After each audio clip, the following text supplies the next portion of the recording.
Olá, seja muito bem-vindo ao Contribuinte Cast, o podcast do contribuinte. E eu sou Ragélia Canavati e estou aqui com vocês em mais um episódio para trazer um tema. Eu diria que esse tema, além de ter sido escolhido lá no nosso canal do Telegram, e desde já nós agradecemos a participação de todos que votaram neste tema, eu diria que esse tema ele é muito importante, porque ele nada mais é do que uma fração dos direitos fundamentais dos contribuintes, que é justamente saber reconhecer esses dois institutos para que não pague tributos indevidos. E quando eu falo isso, se já vem à tona na sua mente que eu vou falar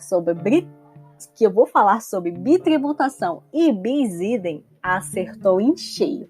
Então, se você tem dúvidas sobre esse tema, ou se você já conhece os institutos, mas você quer se aprofundar um pouquinho a mais neles, não deixe de ficar comigo até o final desse episódio. Eu tenho certeza que eu vou dirimir todas as tuas dúvidas e contribuir um pouquinho a mais para o rol de conhecimentos que você já possui. Vem comigo!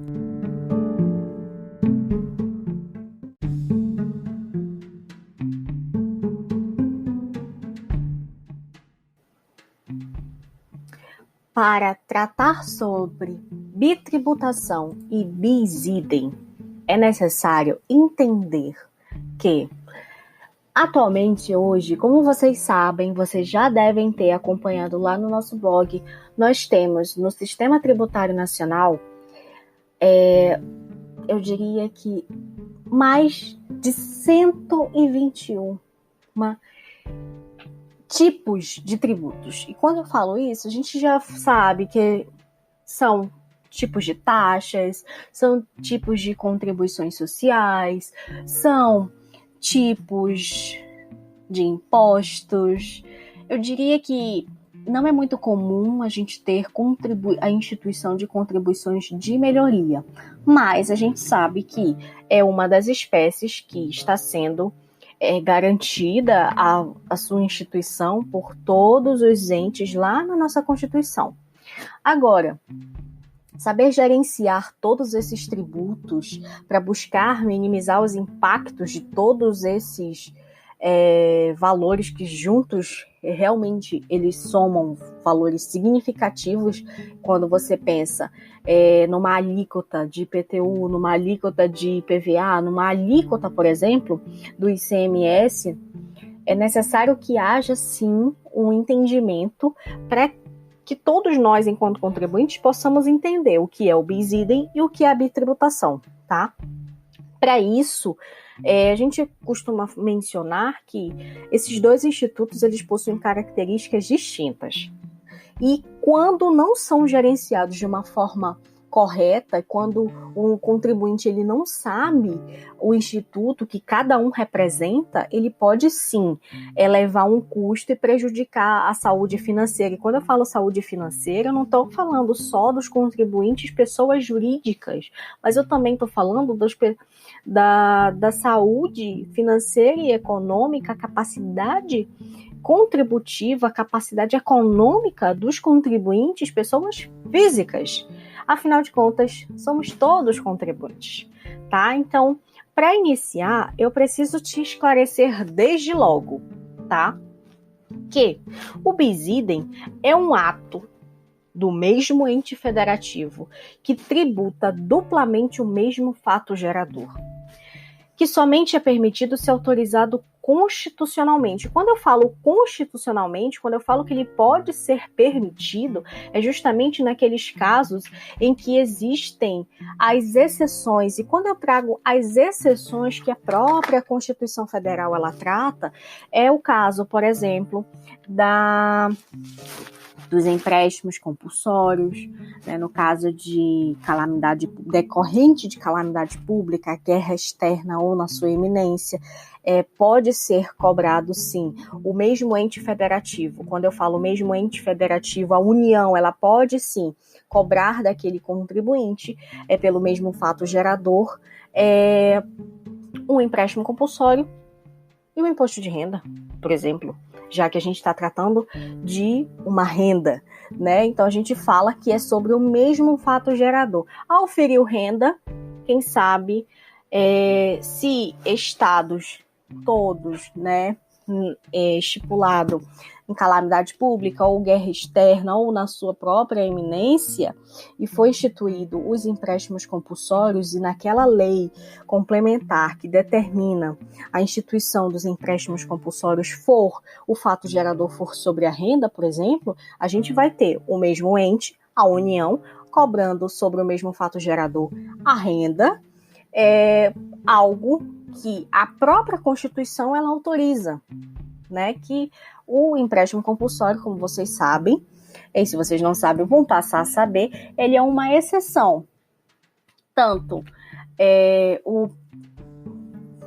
o inciso 1º da Constituição, do artigo 148, ele trata sobre o empréstimo compulsório em decorrência à calamidade pública, guerra externa ou na sua eminência. Então, a esse dispositivo existem exceções ao poder de tributar, que você pode sim analisar no artigo 150, inciso 3º, a linha B e a linha C da Constituição. Quando a gente fala isso, ele é exceção justamente ao mesmo exercício em que haja sido instituída e publicada a lei, tá? E os decorridos de 90 dias, ou seja, o empréstimo compulsório, se instituído para solucionar despesas extraordinárias decorrentes de calamidade pública, guerra externa na sua iminência, você já sabe que existe essa exceção, tanto do princípio da anterioridade quanto ao princípio da noventena. Agora, já a bitributação, ela é caracterizada quando dois entes federativos tributam o mesmo fato gerador. Em regra, o que eu falo aqui para vocês, que a bitributação no Brasil ela é proibida quando ocorre, tá? Por quê? Porque existe um conflito de competência. E para que você possa visualizar esse conflito e esse instituto na prática, isso ocorre muito, gente, mas é muito. Ocorre sempre entre estados, quando o estado ele visa tributar um determinado fato gerador, em que ele entende que aquilo que foi praticado pelo contribuinte é fato gerador do ICMS, ou o próprio ente municipal, quando ele verifica que aquele ato que foi praticado pelo contribuinte, ele está se tratando de um fato gerador do ISS. Então, isso ocorre de forma muito, mas é muito, gente, usual isso acontecer. É com muita frequência que isso ocorre. E isso, muitas vezes, é levado a consultas fiscais, onde o contribuinte leva até o fisco a sua dúvida para saber se ele é o contribuinte do ICMS ou se ele é o contribuinte do ISS. Então, na prática, isso, como eu estou falando aqui para vocês, isso é muito comum isso acontecer. Logo, quando a gente tem estado e município tributando o mesmo fato gerador, isso é o que chamamos de bitributação. Já para o bis idem, é o mesmo ente tributando duplamente o mesmo fato gerador, tá? Agora, importante aqui que eu destaco aqui para vocês é que existe uma diferença entre esses dois institutos. Se você já verificou isso na prática, como eu falei aqui para vocês, já visualizou a prática, né? Eu trago aqui para vocês as diferenças, tá? Uma das principais diferenças entre o bis idem e a bitributação está na legalidade. A legalidade de seus usos. Enquanto que o bis idem é considerado ilegal, a bitributação é legal. Agora, como isso ocorre, Ragélia? Um exemplo muito comum, e aqui eu já trato sobre duas espécies distintas de tributos, que é o imposto de renda e a contribuição social sobre o lucro líquido, ocorre da seguinte forma. Ele é muito conhecido nesse exemplo que eu vou dar de bis idem. O cálculo do imposto de renda e da CSLL, ambos são regrados pela União e autorizados por lei, sendo que o lucro é utilizado como base de cálculo para os dois tributos, se diferenciando apenas pela alíquota prevista em cada imposto, em cada tributo ali, tanto o imposto de renda quanto a contribuição social. Então, quando a gente fala que a única diferença que ocorre nesse caso em específico do bis idem, onde o cálculo, a base de cálculo desses dois tributos, tanto o imposto de renda quanto a contribuição social sobre o lucro líquido, ela está diferenciada apenas na alíquota, enquanto que uma está sendo 15%, a outra vai ser 9%. Tá? Em relação à bitributação, existe uma situação bastante corriqueira e de fácil compreensão que eu falo aqui para vocês, que é justamente aquele prestador de serviço, tá? O município está sendo o município prestador de serviço e o município tomador de serviço. Eles acabam tributando o mesmo fato gerador. São dois entes federativos, tá? Tributando o ISS. Agora, um outro fato muito corriqueiro é aquele que eu falei para vocês sobre a bitributação em relação a dois entes distintos, tá? Estado, município, tributando o mesmo fato gerador. E quando isso ocorre, existe uma confusão que o contribuinte ele pode estar recebendo ao mesmo tempo dois autos de infração. E quando isso ocorre, o contribuinte, para poder promover a defesa, ele precisa protocolar uma ação de consignação em pagamento. Então, você que está ouvindo já deve saber que, se você for advogado, já deve saber os meios viáveis. Agora, se você for contribuinte, não esqueça de procurar o seu advogado tributarista, porque ele vai poder protocolar essa ação em vosso nome para poder promover a tua defesa. Agora, como é que ocorre isso na prática? Eu estou sendo bitributado, existe um fato gerador e eu recebi um auto de infração do Estado em que ele tá me cobrando 18% para fazer o recolhimento a título de ICMS. E logo, em contrapartida, eu recebi um auto de infração do município, em que ele me cobra 5% de ISS. O que eu vou fazer? O que eu preciso? Quem eu devo pagar? Eu não posso pagar os dois, porque a Constituição ela me garante que eu preciso saber quem está me tributando. De quem realmente eu sou o contribuinte? Será que eu sou o contribuinte do ICMS ou será que eu sou o contribuinte do ISS? Então, na dúvida, sempre recorra um advogado tributarista para que ele possa promover a sua defesa. Agora, nesse caso em tela que eu acabo de mencionar aqui para vocês, o que ocorre é promover uma ação de consignação em pagamento, onde o contribuinte ele consigna o valor da alíquota maior, ou seja, do ICMS, né? E ele leva até o Poder Judiciário para que o Poder Judiciário, sendo consignado todos aqueles valores em juízo, possam garantir àquele contribuinte, por exemplo, uma certidão positiva com efeitos de negativa. Caso ele participe de alguma licitação, ele precisa ter essas certidões. Caso ele participe de alguma contratação, alguma negociação com outros contribuintes, é necessário que ele esteja de forma regular perante todos os órgãos, perante todos os entes. Então, fica aí a dica desde já. Agora existem também o que eu falo para vocês sobre as exceções. E quando a gente fala de exceções, eu até já antecipei uma aqui para vocês, tá? Como é que funcionam as exceções relacionadas à bitributação? De um modo geral, tá? Como eu falei para vocês anteriormente, a bitributação ela não é permitida por lei, mas existem algumas exceções especiais a elas, né? E que essas exceções elas são trazidas no artigo 154 da Constituição Federal, onde ele trata, né, na iminência ou no caso de guerra externa, impostos extraordinários, compreendidos ou não na competência tributária, os que serão suprimidos gradativamente, cessadas as causas de sua criação.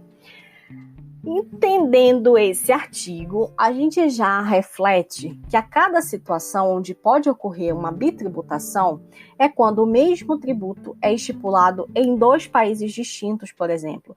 Um exemplo disso é o caso das multinacionais com filiais em países diferentes da matriz. Nesse exemplo que eu vou dar aqui para vocês, o lucro que é adquirido pela atividade de uma filial é cobrado pelo país em que ela está estruturado. Quando isso ocorre também uma transferência de lucro da filial para a matriz, onde o país da sede pode tributar novamente um percentual sobre o referido lucro. Gente, no caso que eu estou falando aqui para vocês, é óbvio que vai haver um livre comércio entre as nações, tá? Até porque existem tratados internacionais que visam, sim, proteger os contribuintes sobre essa bitributação. Quando eles foram criados em diversos convênios, e quando a gente fala convênio, lembre-se em tratado. Existem tratados internacionais que já tratam sobre esse tema, bitributação, tá? O que esses tratados eles têm como objetivo? Eles têm como objetivo sempre, gente, diminuir um eventual prejuízo em todos os empreendimentos, em todos os investimentos que estão sendo ali depositados, tá? Percebe-se que todo esse aspecto tributário aqui que a gente está comentando, de um dia a dia de um empreendimento, o dia a dia de uma matriz e uma filial, né?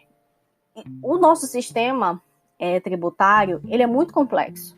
E ele é tão complexo que existem, sim, esses tratados que podem ajudar a compreensão desses institutos. Agora, o importante que eu preciso destacar aqui é que o contribuinte ele precisa ficar atento em relação a esses institutos. Por quê?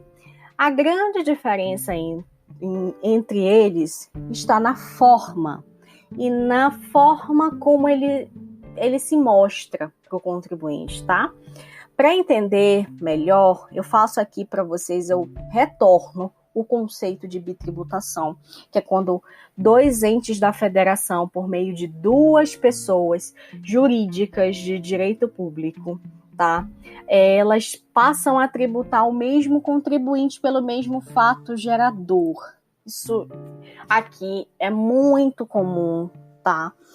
Agora, existe sim algo que a gente pode ficar atentos a isso, que é o fato da ilegitimidade, que nesse caso se dá pela inconstitucionalidade, em razão da violação de normas constitucionais de competência tributária.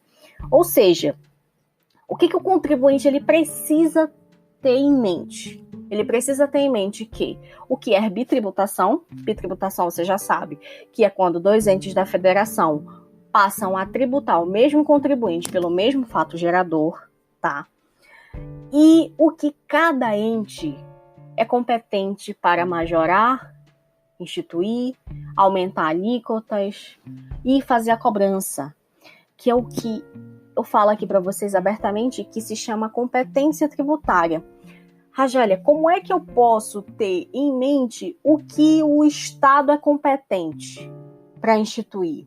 O Estado ele é competente para instituir taxas, ele é competente para instituir contribuições de melhoria, ele é competente para instituir o ITCMD, ele é competente para instituir o ICMS, ele é competente para instituir o IPVA. Agora, se eu tenho uma dúvida em relação ao município, o que será competente? Qual será a competência tributária do município? As taxas, as contribuições de melhoria, o IPTU, o ITBI, e o famoso ISS. E quando a gente fala sobre isso, tem outros tributos que são de competência da União. Agora, a União, ela possui uma vasta competência e que você pode consultar através da Constituição Federal, mas não custa nada nós lembrarmos aqui. A União, ela é competente para instituir os impostos, tais como o IPI, o II, que é o Imposto de Importação, o Imposto de Exportação, o Imposto de Renda, o IOF, o ITR, e aqui eu faço aqui uma observação no caso do ITR, porque a União ela pode delegar para que os municípios façam essa cobrança. E quando eles podem fazer essa delegação a um outro ente, se o município conseguir fazer a fiscalização, fazer a cobrança, aquele valor a título de ITR fica a título do município. Mas isso é algo que nós precisamos comentar mais profundamente em um outro episódio, até para que você não confunda o intuito desse episódio aqui, que se trata de bitributação e bis idem. Agora, tem o IGF que, por mais que a nossa Constituição ela garanta que a União ela é competente para instituir, ele ainda não foi instituído. Tem os empréstimos compulsórios, os impostos extraordinários de guerra. Tem aqueles impostos que não estão previstos na Constituição, naquele rol do 153, não existe, mas a Constituição ela garante. E a eles é dado o nome de impostos residuais.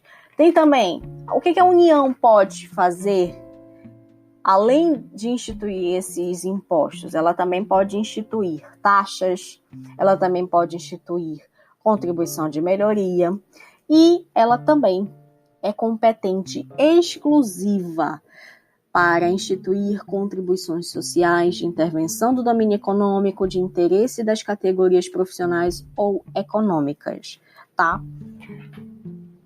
Agora que você já entendeu um pouquinho sobre competência tributária, vamos voltar ao nosso instituto para esmiuçar de uma vez por todas o que é bitributação e bis idem.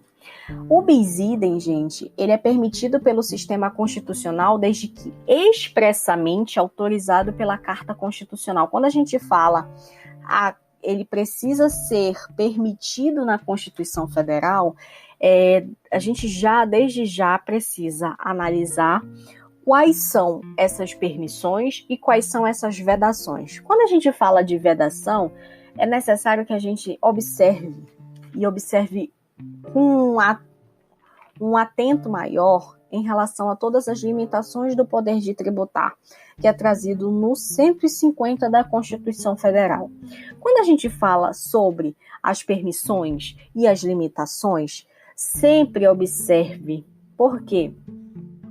Porque tudo que é permitido pelo sistema constitucional, o contribuinte precisa ficar atento. Por quê? Porque pode vir a ser instituído um novo tributo. Como, por exemplo, aqui eu falo, a Constituição ela autoriza que a União possa instituir impostos residuais que não estão na Constituição Federal. Isso é uma permissão.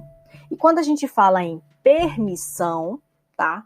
A gente precisa sempre ter em mente que quando o bis idem ele for permitido pelo sistema constitucional, no texto constitucional, ele deve vir através de uma emenda constitucional. Agora, para fixar o bis idem, para que não gere dúvidas, ele é muito diferente. Enquanto que a bitributação, a que eu já expliquei aqui para vocês, é quando dois entes da federação passam a tributar o mesmo contribuinte pelo mesmo fato gerador. O bis idem, ele cobra duas vezes a mesma coisa. Esse fenômeno ocorre quando a pessoa jurídica de direito público, ela tributa mais de uma vez o mesmo fato gerador. Um exemplo, e aqui eu já falei aqui para vocês, que foi a forma como se calcula para se chegar na contribuição social sobre o lucro líquido e no imposto de renda à pessoa jurídica. Agora, existem também outros fatos que podem gerar um bis idem? Pode. E aqui, desde já, eu deixo um alerta para que todos nós, contribuintes, possamos sim verificar a questão dessa autorização expressa na Constituição Federal. A Constituição, ela autoriza que a União, ela possa instituir impostos que não estão previstos, os chamados impostos residuais. Ela também permite que a União possa instituir os empréstimos compulsórios. Ok. Ela também autoriza que a União possa instituir os impostos extraordinários de guerra. Então, quando a gente fala sobre essas autorizações, logo a gente já precisa ter em mente que será que vai vir um bis idem tributando algo duas vezes pela mesma coisa, pelo mesmo fato gerador? Então, é algo que precisa ficar na nossa mente, qual é a diferença de cada instituto, para que nós possamos ficar atentos, verificar a competência tributária, para que possa ser exigido dentro dos parâmetros constitucionais, porque quando a gente fala de autorização expressa na Constituição, a gente precisa sempre analisar quais são as limitações do poder de tributar que cada ente possui e quais são as autorizações. E, mediante a isso, a gente tem a questão da respeitabilidade dos princípios e das imunidades tributárias. Então, feito todo esse rol aqui de explicações relacionadas ao bis idem e à bitributação, eu deixo aqui para vocês uma última reflexão, para que vocês possam, observando o que a competência tributária é matéria eminentemente constitucional, taxativa e exaustiva, possam analisar o que cada instituto pode fazer conosco, tá? Até porque nós somos contribuintes. Será que na prática já não está ocorrendo uma bitributação, um bis idem, que já que eu já tenho o parâmetro para diferenciar cada instituto, eu posso alinhar esse conhecimento a um estudo de caso, da nossa vida no cotidiano, tá?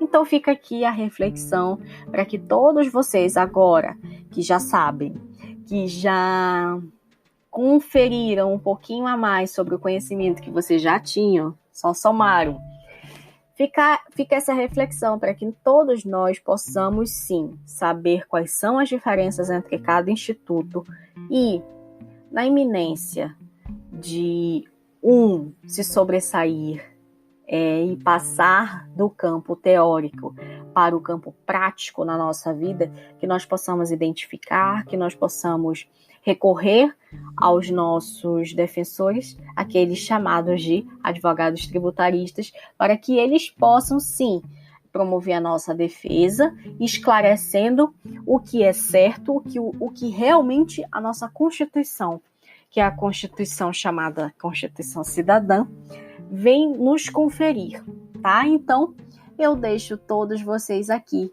nesse 25º episódio, com a alegria de ter passado a vocês um pouquinho sobre bitributação e bis idem, falando sobre a diferença de cada instituto, explicando o que cada instituto é na prática, como eles ocorrem, tá?